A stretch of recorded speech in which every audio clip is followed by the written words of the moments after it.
ద్రుపదుడికి రాజ్యం పోయింది, ధనం పోయింది, దర్పం పోయింది. మహారాజులా ఉండే ద్రుపదుడు బందీగా ద్రోణాచార్యుడి ముందు కూర్చున్నాడు. అతడి ధనం, మాన, ప్రాణములు ద్రోణుడి వశమయ్యాయి. ద్రోణాచార్యుడికి ద్రుపదుడు తనతో రూడ్ గా మాట్లాడి తనను ఇన్సల్ట్ చేసిన ప్రతి మాట గుర్తొచ్చింది. కానీ ద్రోణాచార్యుడు ద్రుపదుడిలాగా రూడ్ గా మాట్లాడకుండా ఇలా అన్నాడు: రాజా, యుద్ధంలో ఓడిపోయావు కాబట్టి నీ రాజ్యం నాది, నీ రాజధాని నాది. యుద్ధం ఓడిపోయి నీ శత్రువులకి లొంగి నీ ప్రాణాలు ఉంటాయో లేదో కూడా తెలియకుండా నా ముందు తలదించుకొని కూర్చొనున్నావు.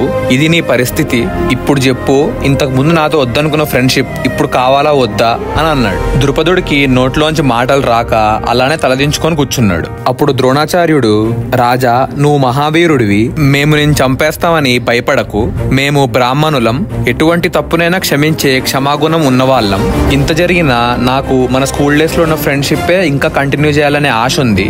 ఆనాటి మన స్నేహం మళ్ళీ వరదిల్లేలా ఉందాం. ఇది నా ఆజ్ఞ కాదు, ప్రార్థన. ఇప్పుడు నీ రాజ్యమంతా నాది, నీకంటూ రాజ్యం లేదు. రాజైన వాడికి రాజ్యం లేని వాడితో స్నేహం కుదరదని నువ్వే చెప్పావు కదా. నాకు నీతో స్నేహం కావాలి. అందుకే నాతో స్నేహం చేయడానికి వీలుగా నీకు అర్ధరాజ్యం ఇస్తాను. ఇప్పుడు మన ఇద్దరికి సమానమైన రాజ్యం ఉంది. ఇప్పుడు మనం ఇంతకు ముందులాగా ఫ్రెండ్స్ లాగా ఉండొచ్చు. సో దక్షిణం వైపు ఉన్న పాంచాల దేశానికి నువ్వు రాజువి, ఉత్తరం వైపు ఉన్న వాటికి నేను రాజుని.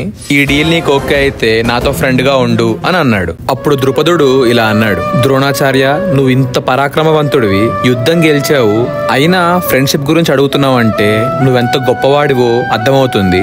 ఇంకా నువ్వు చెప్పాక నీ ఆదేశాలన్నీ గుడ్డిగా పాటిస్తాను. అలాగే నీతో జీవితాంతం ఫ్రెండ్షిప్ చేయాలని కోరుకుంటున్నాను అని అన్నాడు. అప్పుడు ద్రోణాచార్యుడు చాలా ఆనందంతో ద్రుపదుడికి చేయాల్సిన సత్కారాలన్నీ చేసి తనను రాజుని చేసి సాగనంపాడు. మరోవైపు అర్జునుడు ఉత్తరం వైపు గెలిచిన నగరాలన్నీ ద్రోణాచార్యుడికి గురుదక్షిణగా ఇచ్చాడు.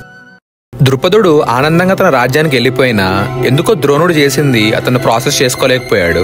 జరిగిన సిచ్యువేషన్ కి ఎంత రీజనింగ్ ఇచ్చుకున్నా ద్రోణుడి చేతిలో ఓడిపోయాననే విషయం గుర్తొచ్చినప్పుడల్లా తన లోపల కాలిపోతున్న ఫీలింగ్ వచ్చింది. ఇలా కాదు, ఎలాగైనా ద్రోణుడి మీద రివెంజ్ తీసుకుంటానని శపథం చేసి ఐడియా గురించి ఎతకడం మొదలు పెట్టాడు.